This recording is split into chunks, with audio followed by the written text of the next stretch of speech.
De 11 a 12 meridiano, Agenda Nacional por Multimedio Teleradio América. 7 medios diferentes y un solo mensaje.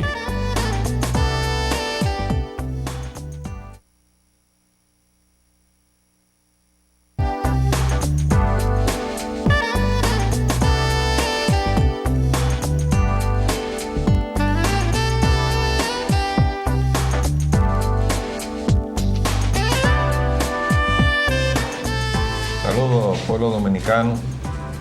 Hoy miércoles, febrero 6 del año 2002, les traemos otra edición de su programa Agenda Nacional, que les llega por este multimedio, Canal 45 UHF, Canal 45 de varios sistemas de cable en el área metropolitana y desde luego a través de Radio Chiseta, Podcasting Nacional, en sus 730 kilociclos de amplitud modulada, y se transmite de lunes a viernes de 11 a 12 meridianos por esta emisora y se retransmite de 12 a 1 de la madrugada por la misma emisora, y que les llega todos los días durante la semana, también de lunes a viernes. Les habla Leopoldo Payananita, y para llevar adelante este programa contamos, como siempre, con la ayuda y colaboración de nuestro amigo el licenciado Roger Orlando Piña. Buenos días, Roger. Muy buenos días, Leopoldo, muy buenos días. Vamos con los temas previos. El mensaje de introducción, ¿no? Eso sucede a veces. Eso es parte del gaje del oficio, como dice. El asunto es que no es oficio. Bueno, tenemos que referirnos, y habíamos omitido hacerlo, a la salud del amigo Miguel Ángel Hernando Ramírez, el coronel Hernando, que tuvo que ser internado. La información que tenemos de la prensa ayer tarde, que se lo llevaban para Estados Unidos, para agotar allí algunos recursos de medicina, para poder resolver la situación de crisis que se le presentó. Nosotros estamos pues preocupados por la salud del amigo Hernando Ramírez. Le pedimos al Señor que lo lleve con bien y lo traiga con bien también. El coronel Hernando Ramírez, y en la prensa decía como que se le había reintegrado y se le había ascendido a rango general de brigada. Si eso es cierto, nos alegramos muchísimo. Sería una reivindicación tardía, pero muy merecida. Y Hernando Ramírez fue la persona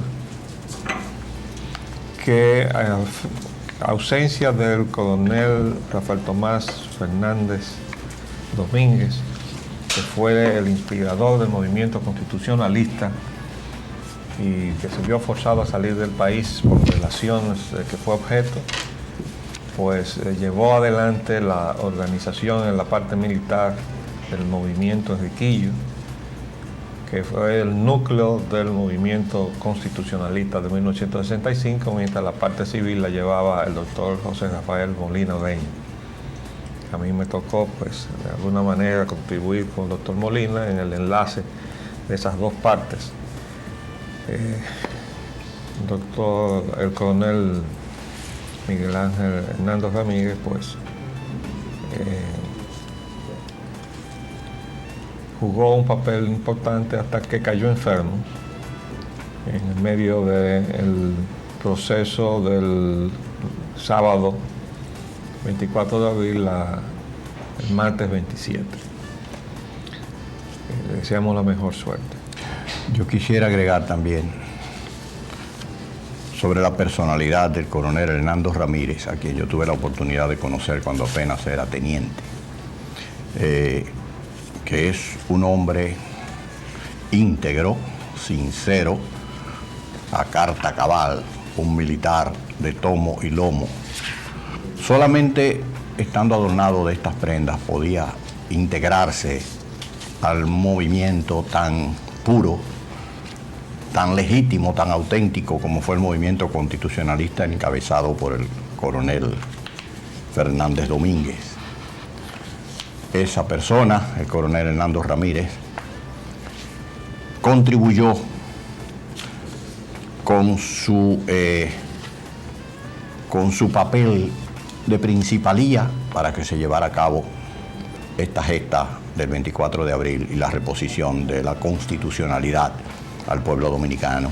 Queremos hacer votos fervientes de que su salud sea recuperada en su totalidad y de que regrese al país prontamente.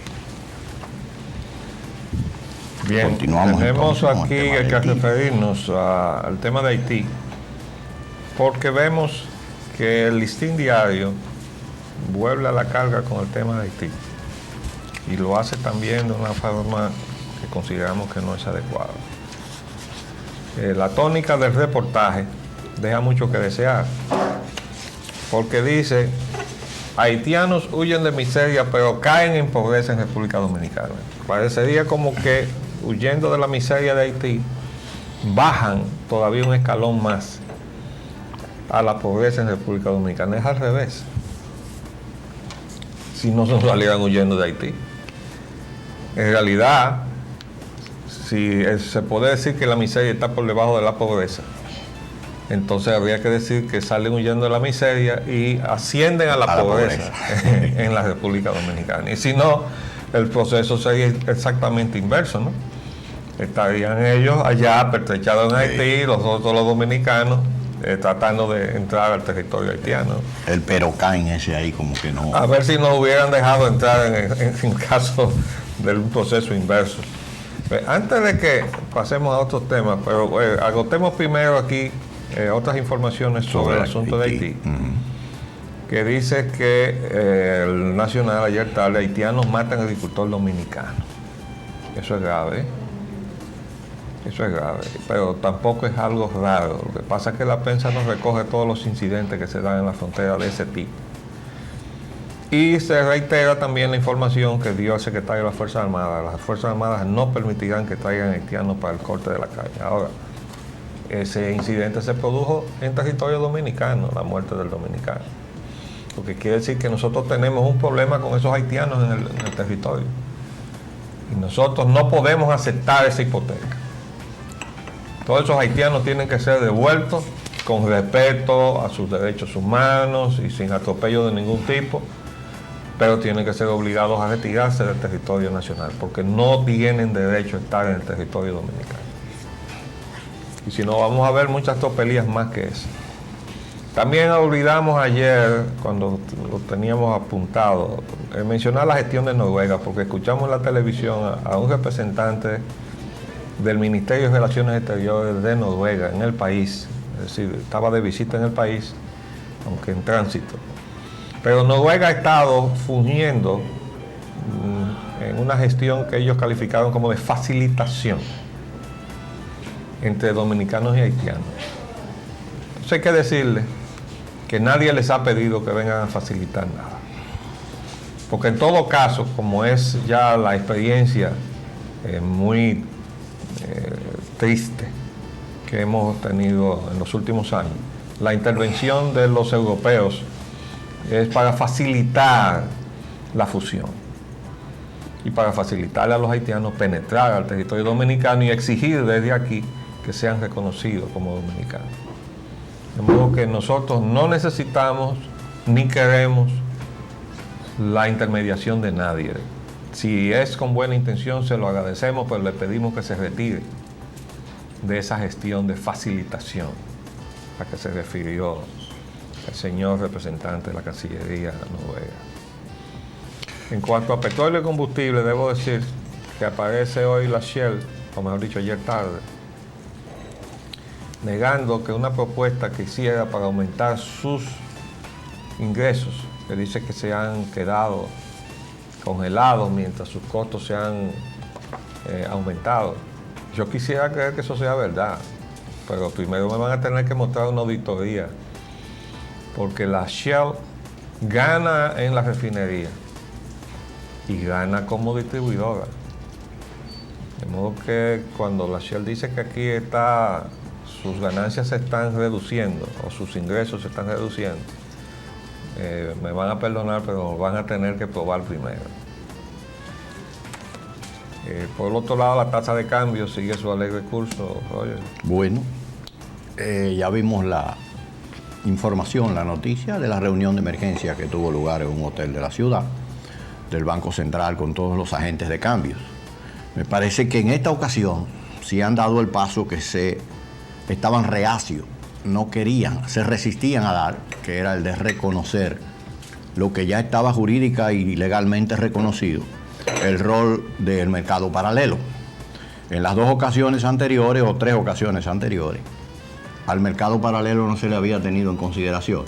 Y por eso, inclusive en la mesa que se ha establecido para negociar el canje de las divisas.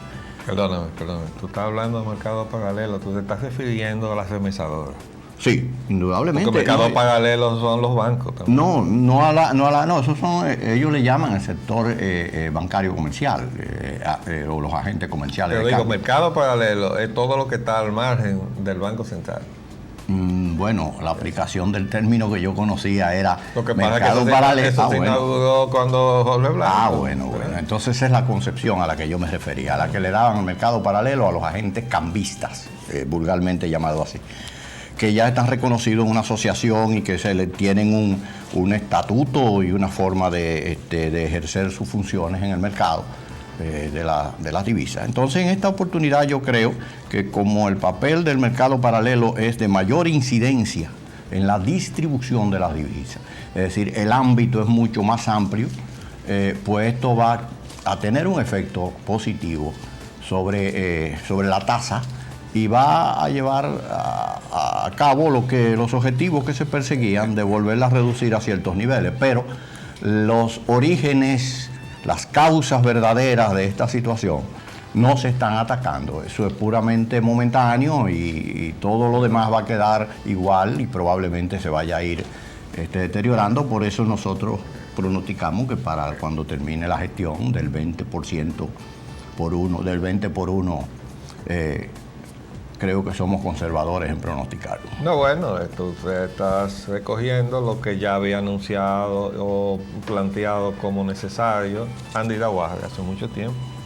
O sea que es una crónica de una muerte anunciada para favorecer al turismo y a las zonas francas, cuando en realidad no va a resolver ninguna de las dos cosas. Pero oigan esto, porque el Banco Central dice que va a inyectar otros 30 millones, que así que vamos ya para los 110 millones, con los 80 que ya lleva canalizado, pero los lleva canalizado a los bancos comerciales. Exacto. Las informaciones que trae la prensa dice el dólar sigue en alza, se acerca al 18 por 1. El Banco Central inyectará otros 30 millones. Pero viene ahora el secretario de Finanzas, dice Álvarez Bogal, dice no existen razones para aumento de tasa de cambio. Y en otra declaración dice Álvarez, sectores apuestan a inestabilidad cambiaria en la República Dominicana. Ahora, Fernando Álvarez está jugando como a que él no tiene como una responsabilidad en lo que está pasando. Resulta que el secretario de Finanzas es miembro de la Junta Monetaria. Es miembro de la Junta Monetaria. El gobierno tiene ahí en la Junta Monetaria al gobernador del Banco Central, al secretario de Finanzas y al secretario de Industria y Comercio. Esos son los miembros gubernamentales de la Junta Monetaria. Los demás son ciudadanos designados por el presidente de la República, representando a distintos sectores de la economía. Desde luego, el que no está representado ahí nunca es el pueblo dominicano, el consumidor, al cual, desde luego, entonces se margina en todas las medidas que se toman, no se toma en cuenta. Porque como la representación del pueblo deberían tenerlo los funcionarios del gobierno, pero eso escasamente sucede. Y entonces ahí pasan muchísimas cosas, porque yo sé de decisiones que se han tomado, por ejemplo, en ausencia de algunos de los representantes del gobierno, etc. Pero bueno, ahora Fernando Álvarez Bogal da en unas declaraciones que aparecen por ahí, dice que va a llevar una posición a la Junta Monetaria en la próxima reunión. Más que eso, él dice que los préstamos no pasan por finanzas. Y él está ahí integrando parte de esas estructuras. No, pero estamos hablando de la tasa de cambio. Él está planteando ahora como que, bueno, esto es una cosa que está sucediendo, yo no estoy que eso no tiene razón de ser, y yo ahora voy a llevar una posición a la próxima reunión de la Junta Monetaria.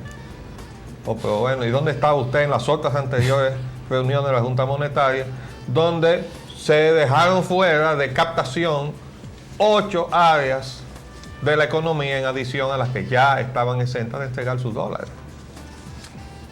Usted no estaba ahí, secretario, para que ahora usted reaccione como si aquello estuviera sucediendo en manos de otras personas. Usted hubiera sido designado ayer en el cargo de secretario de Finanzas. Entonces esa hipocresía, además de esa campaña que está haciendo el señor Álvarez Bogar, con el dinero de nosotros, con ese panfleto que se mandan a imprimir y se meten como separata en los periódicos para que uno los reciba en su casa, eso es promoviéndose el señor Álvarez Bogar con el dinero de nosotros.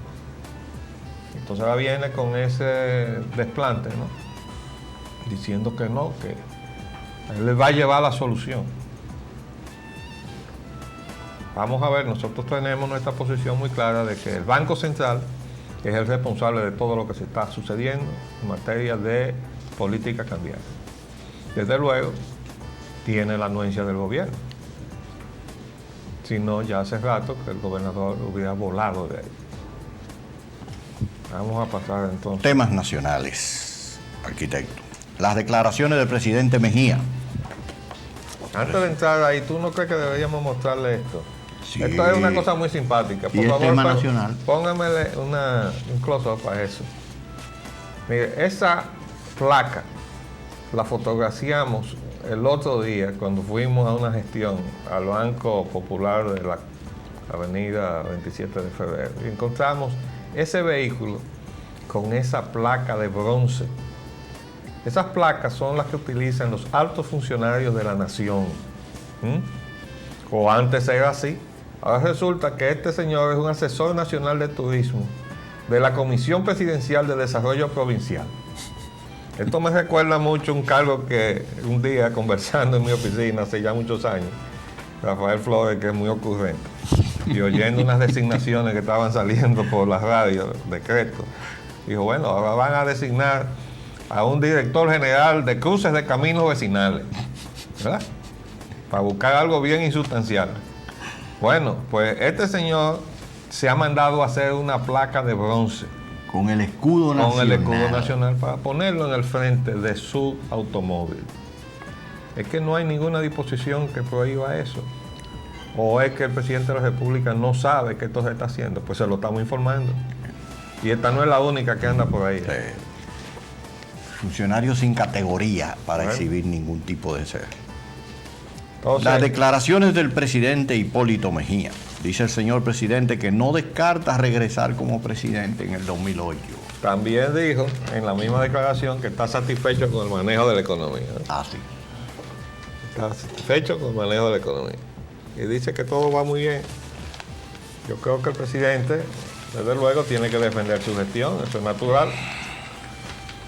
Pero debía ser más cauto a la hora de apreciar o de dar una calificación a su gestión, porque puede caer en el plano de decir cosas que no responden a la realidad. Pero vamos a concentrarnos en una parte que creemos más importante de la entrevista que sale publicada en el día de hoy. Dice, Mejía no descarta regresar como presidente en el 2008. ¿Qué significa? El jefe de Estado justificó además los empréstitos con la banca local y extranjera. Bueno, cuando la periodista le planteó el asunto de la reelección, él dice que aunque lo aprueben, dice, si es que aprueban la modificación, él la firmaría, pero que él no se reelegiría. Dice, hay 17 senadores que están dispuestos a reintroducir el proyecto de reelección presidencial. Y él contesta, no me lo han dicho, el que no está de acuerdo con eso soy yo. Dice la periodista, el problema, presidente, es que usted dice eso, pero salen funcionarios de su máxima confianza a ser los principales promotores de la reelección. Entonces, la gente no cree que en el fondo a usted no le interese. Cosa que le hemos dicho aquí. Le digo, presidente, destituya a esos funcionarios. Usted quiere que la gente le crea que usted está firmemente en esa posición de que no va a aceptar la reelección si es que la pasan por el Congreso Nacional. Usted destituye al consultor jurídico, al secretario de Agricultura, al director de la oficina fiscalizadora que fueron al Congreso a gestionar y aplaudir la reelección. Obviamente para beneficiarlo a usted, no a otro, ¿no? Entonces usted va a lograr que la gente le crea, como dijo la periodista en la pregunta. ¿Qué le contestó el presidente? Dijo, yo di unas declaraciones al respecto. Yo les dije a ellos que agradecía a los que estaban en esa campaña, pero que yo no estaba de acuerdo. Que digan lo que quieran, pero la realidad es que el 95% de la gente cree en la reelección. Hay un 5% que no creemos en eso, entre ellos yo. Bueno, y entre ellos tampoco nosotros, presidente, ¿verdad? No creemos que sea tanto la proporción del 95 a 5. El problema no es ese. El problema es que, como hemos explicado muchas veces, este es un país que no tiene tradición democrática y que cree en los liderazgos, en los caudillos. Entonces, ese es parte de un proceso que tenemos que superar poco a poco. Y para eso necesitamos presidentes que desde la presidencia ayuden a democratizar la nación, como hizo Rómulo Betancourt en su oportunidad en Venezuela, que pudiendo quedarse en el poder le dio paso a la alternabilidad. Así se contribuye al establecimiento de la democracia. Entonces, cuando los presidentes, y eso realmente ha sido reiterativo, aunque provengan de un partido como el PRD, que ha levantado siempre el estandarte de la no reelección, sin embargo, los presidentes, cuando llegan ahí, arropados por una cohorte de aduladores, oportunistas, pues son sometidos a la tentación de jugar a la reelección. Bueno, cuando don Antonio Guzmán, eso surgió. Lo que pasa es que en aquella época no estaba prohibido por la Constitución. Lo mismo pasó cuando Salvador Jorge Blanco. Tampoco estaba prohibido en la Constitución. Sí estaba prohibido en la plataforma programática del PRD, la reelección. Entonces, finalmente, tuvieron uno y otro que desestimar a esos aduladores y a esa gente con esas iniciativas, porque tenían que ser consecuentes con su partido. Y con, desde luego, el mecanismo que eso supone, porque realmente en el fondo eso le permite a los aspirantes saber que el que está sentado no se va a quedar sentado ahí en la silla de alfiler, en perjuicio de sus aspiraciones. Pero bueno, ahora no, ahora está prohibido por la Constitución de la República. Entonces estamos hablando de una modificación de la Constitución de la República, pero también que si eso pasa y se pretende aplicarse al presidente Hipólito Mejía, se estaría intentando vulnerar un principio cardinal del derecho, que es el de la no retroactividad de la ley. Entonces van a también atropellar eso.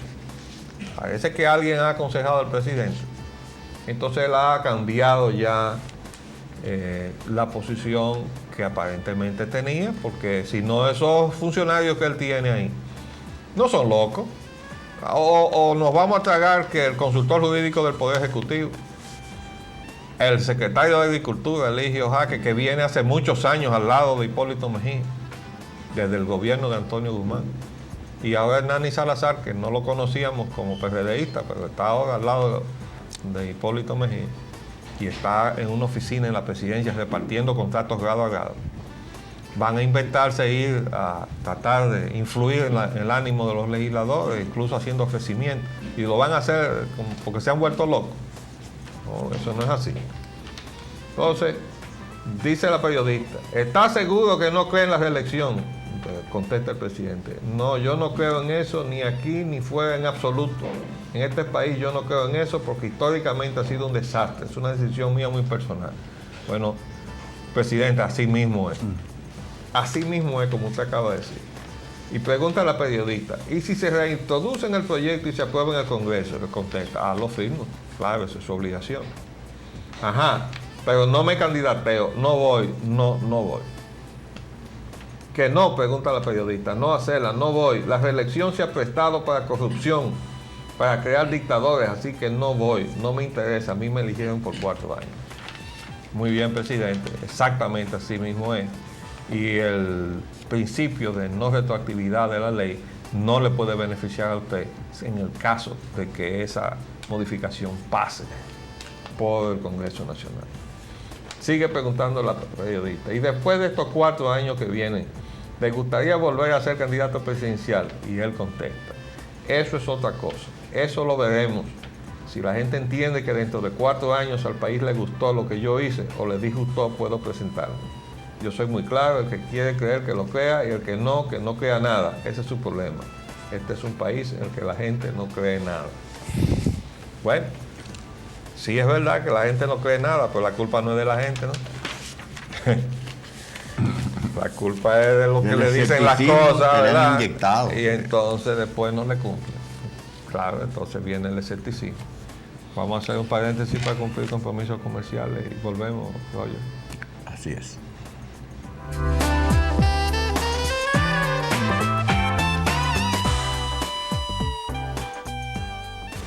Bueno, vamos a continuar con el tema.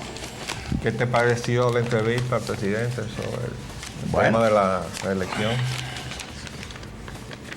Yo quiero puntualizar un aspecto, que es el de que él señalara y observara a la entrevistadora, a la periodista, que si tuviese la oportunidad de presentarse en el 2008, él volvería a hacerlo.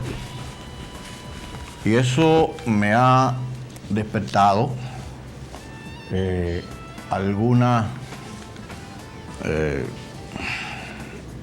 curiosidad, porque queda un periodo en intermedio que indudablemente para poder optar, para poder ser una opción viable en el 2008, el presidente tendría que tener en el periodo que le precediera, 2004-2008, a una persona en el poder que necesariamente no fiscalizara, no llegara a profundizar en todas las desviaciones o posibles posibles faltas que pudiesen haberse cometido en el ejercicio de su gobierno del 2000 al 2004. Dilo claro, ya él aceptó en la misma entrevista que en su gobierno hay actos de corrupción.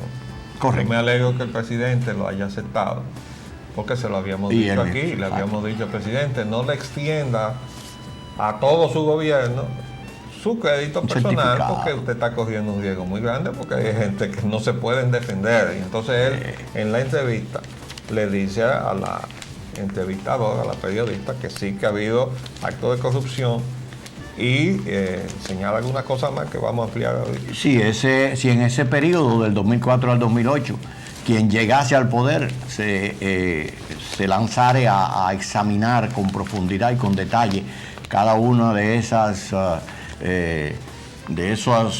actuaciones que podrían enmarcarse dentro del ámbito del delito, entonces ya las posibilidades de él en el 2008 se reducirían prácticamente a cero. Entonces, de hecho, ahí se deja abierta un cuestionamiento que nos podemos hacer todos y cada uno de nosotros. ¿Quién sería el conveniente para que la opción del 2008, el presidente en ejercicio Hipólito Mejía, fuera viable, para que en el 2000 ejerciera el poder del 2004 al 2008? No, pero hay dos cosas. Lo primero es que estamos hablando de aspiraciones. Sí, ¿verdad? De expectativas. Así es. Porque el hecho de que él logre que el PRD postule a una persona que sean de sus simpatías o de sus conveniencias, no necesariamente significa que esa persona va a merecer el apoyo del voto popular. De modo que eso se llega hasta ahí a ser el candidato del PRD. Pero desde el poder podía viabilizarse que esa persona aumentara su posibilidad de llegar. Todo el que lo ha intentado ha fracasado. Eso es verdad también. Eso no ha dado resultado en este país. Es más, cuando un presidente impopular escoge un candidato y lo apoya, el pueblo lo que hace es que le vote en contra. Entonces, el presidente tiene que estar claro que si él está pensando en la posibilidad de repetir en el 2008, eso tiene una condición sine qua non, es decir, indispensable. haga un buen gobierno, presidente. Porque solamente así usted puede, con su simpatía a una candidatura, inclinar la votación hacia ese candidato. Porque si usted hace una gestión negativa, como la que lleva, presidente, cualquier manifestación de inclinación suya a un candidato lo entierra automáticamente. Y entonces el propósito de tener como una especie de almohadón facilitador de una transición al 2008, de modo que usted no tenga problemas de encauzamientos y como lo que va a tener Schuller ahora y Chirac en Francia, ¿verdad? Pero eso todo se caería si usted, por su gestión, no logra que ese candidato de su simpatía alcance ganar las elecciones. La clave es que usted haga un buen gobierno. Entonces, por eso nosotros, no por usted, a pesar de que somos amigos de hace mucho, sino por el país, hemos estado tratando de que usted rectifique el rumbo de su gobierno, por el país. Porque estamos sosteniendo aquí posiciones de principio que las hemos enarbolado contra viento y marea en distintas gestiones. Las enarbolamos frente al doctor Balaguer, las enarbolamos frente a Leonel Fernández y las enarbolamos frente a usted ahora. También le enarbolamos frente a Jorge Blanco. Desde allá venimos. De modo que lo que nosotros estamos es defendiendo al país y creemos que si se hace una gestión, y usted tiene la oportunidad de hacerlo, creo que todavía va a resultar difícil, pero más vale tarde que nunca, rectificar el rumbo y tratar de responder al país, no a los grupos que han enterrado al país y que lo han vendido y lo han liquidado a cambio de comisiones, esos grupos de poder económico, banqueros, etcétera, que los rodean como abejas en torno al panal, porque siempre lo hacen en torno al poder, ¿verdad? Siempre andan abejoneando en torno al poder. Pero usted se ha dejado rodear de esa gente, se ha aislado de sus amigos, yo puedo dar testimonio de eso. Entonces, desde luego, los que somos primero amigos del país y después amigos suyos, le agradecemos que usted nos mantenga a distancia si lo que usted va a hacer desde el poder no responde a lo que es el interés nacional. Le agradecemos que nos tenga a distancia. Ahora, el día que usted vaya a rectificar y necesite apoyo, sabe que tiene el apoyo de nosotros.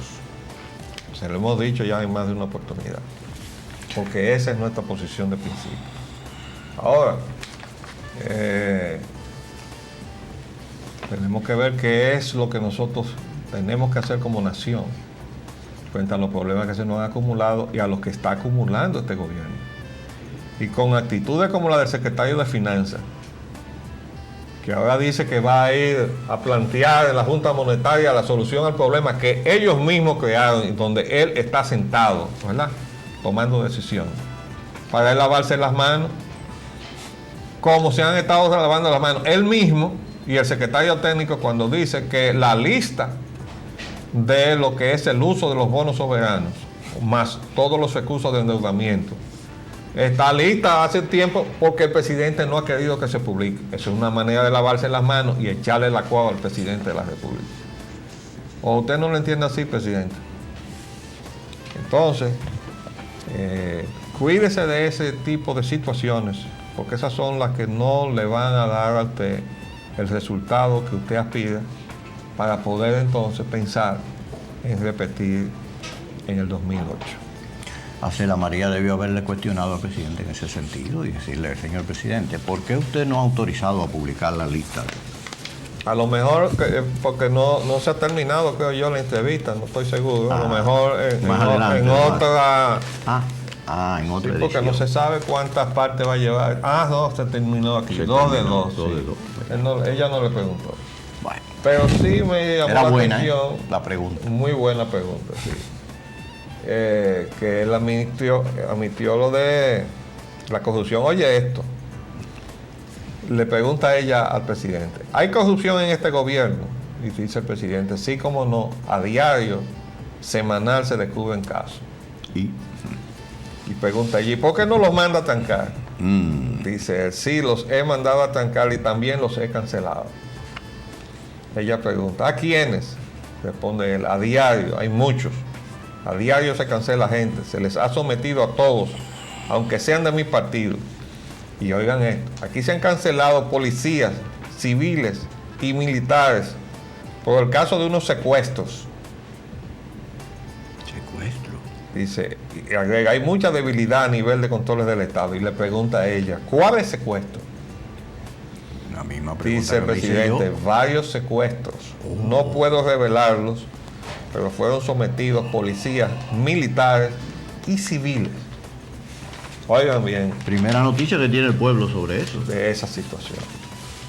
Entonces, eso corrobora las inquietudes y preocupaciones que nosotros hemos estado exteriorizando en este programa sobre el clima social de la República Dominicana, que les vamos a leer algunas cosas ahora. Correcto.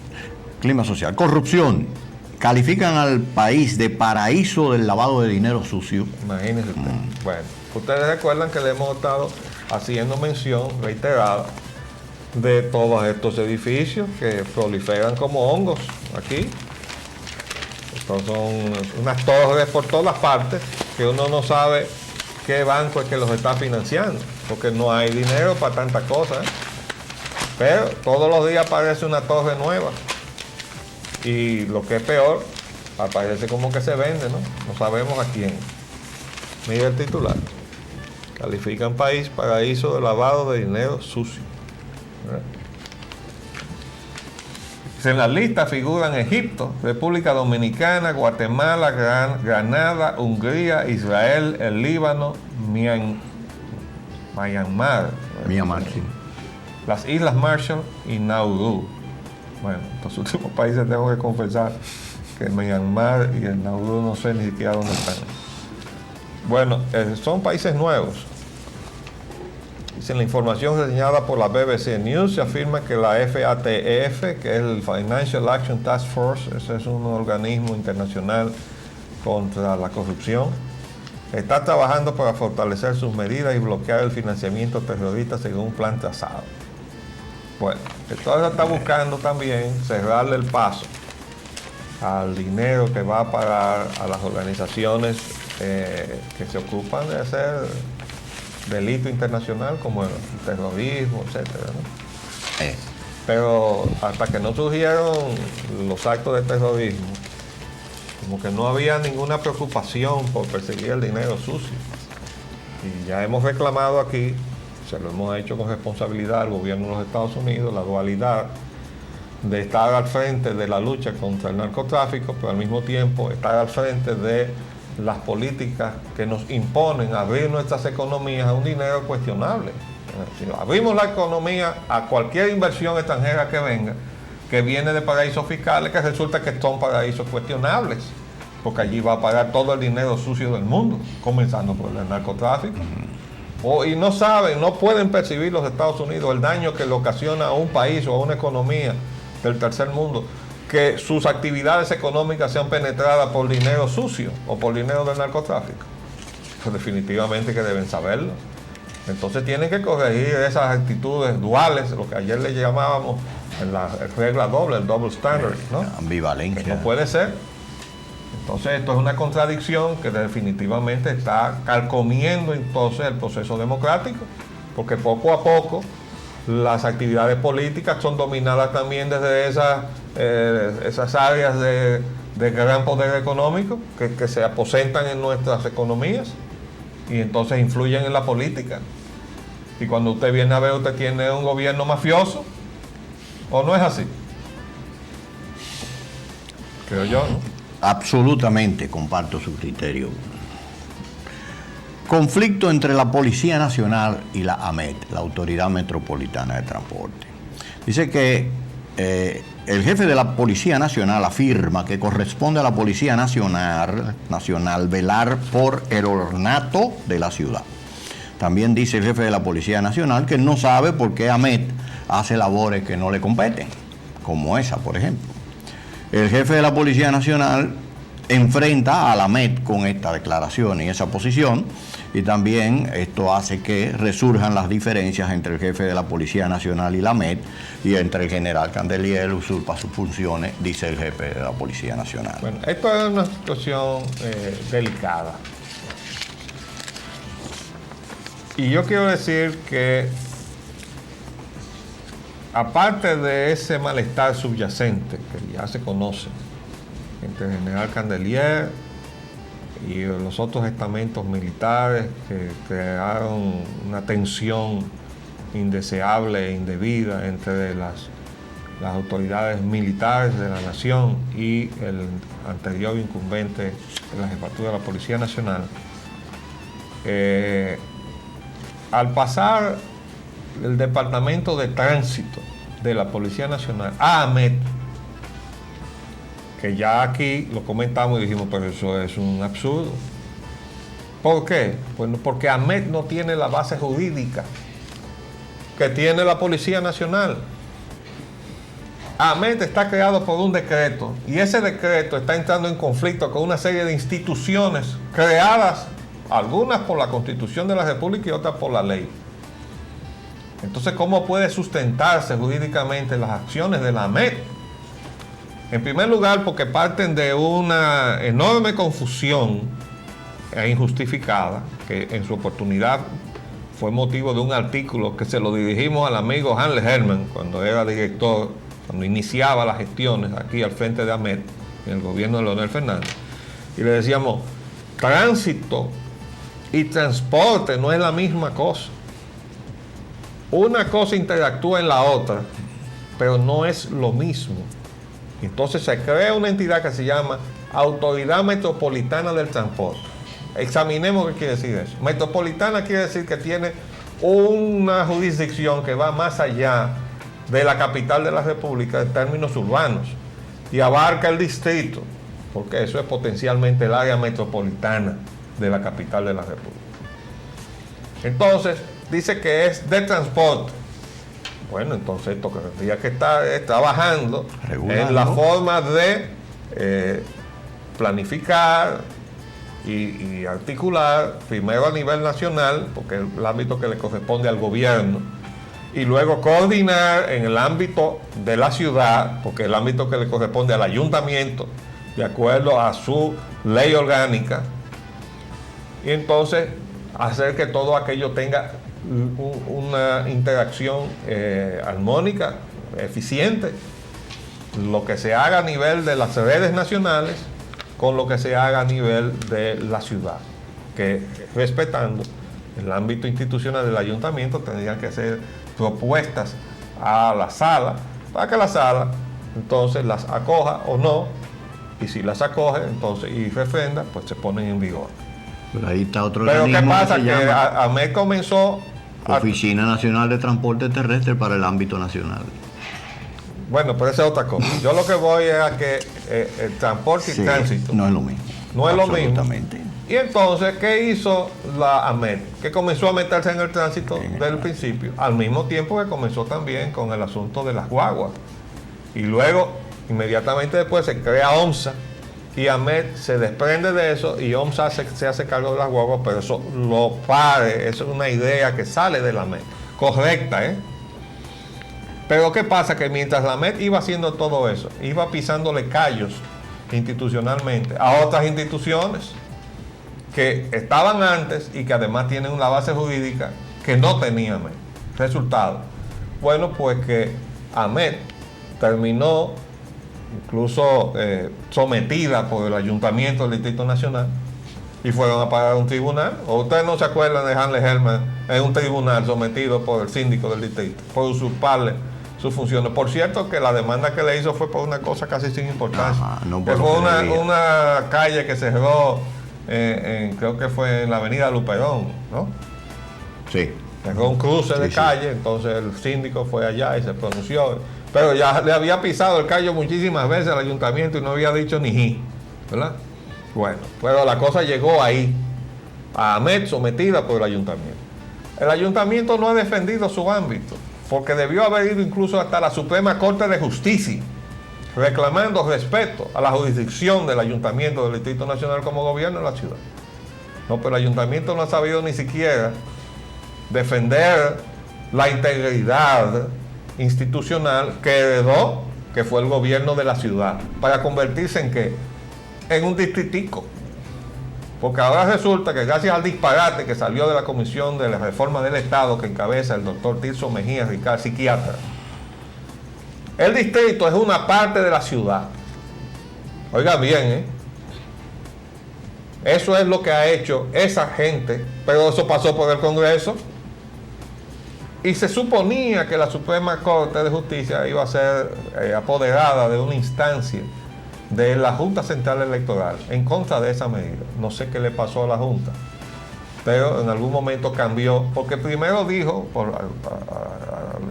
digamos, argumentando razones de tipo administrativo, que no podía organizar las elecciones para esa división que se había hecho. Ese fue el primer cuestionamiento. Pero luego también, yo recuerdo que se mencionó la situación de la legalidad de ese asunto, pero ahí se quedó y de repente un día la Junta Central Electoral se doblegó a la presión de los partidos, porque todos los partidos han estado de acuerdo con ese disparate. Querían ese asunto.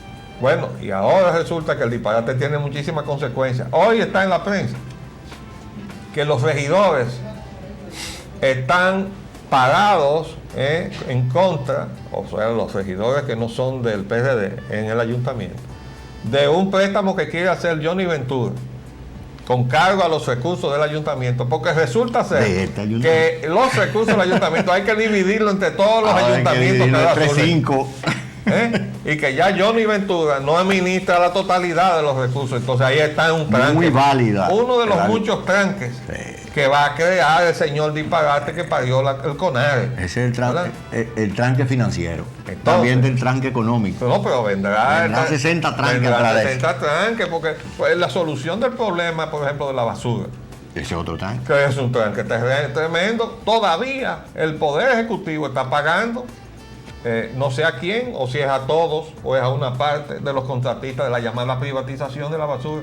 Eso hay que liquidarlo, señores. Eso fue el primer robo que se le hizo a la nación desde que se entregaron los contratos, o el primer contrato de privatización. Automáticamente subió el costo de la basura y se hizo muy poco eficiente en términos de lo que era antes. Es decir, no se vio esa mejoría sustancial. Lo que había era una crisis total. Bueno, se contrata y se supone que ya no va a haber ningún problema. Y resulta que hay que pagar más dinero. Más grave los problemas. Y el problema no se resolvió nunca. Entonces hubo que seguir contratando a otros, ¿no? Porque resulta que la empresa contratada entonces reducía el ámbito de donde daba los servicios. Algo parecido a lo de la electricidad. Exacto. Que nada más quieren cobrarle a la zona de la ciudad donde está la gente que paga. El filete. No quieren entenderse con los barrios pobres, como si los barrios pobres no fueran parte de la ciudad. Entonces todo eso son los fallos de la conceptualización de lo que es un fenómeno urbano, que es lo que es la ciudad capital, como todas las ciudades, es un fenómeno social. No es solamente los edificios, sino la gente que vive, que nos tenemos que organizar para podernos gobernar, para poder convivir y hacerlo de manera civilizada. Se nos acabó el tiempo por el día de hoy. Vamos a seguir con estos temas en el día de mañana, si Dios así lo permite. Le hablamos Leopoldo Espallana y Roger Ogando.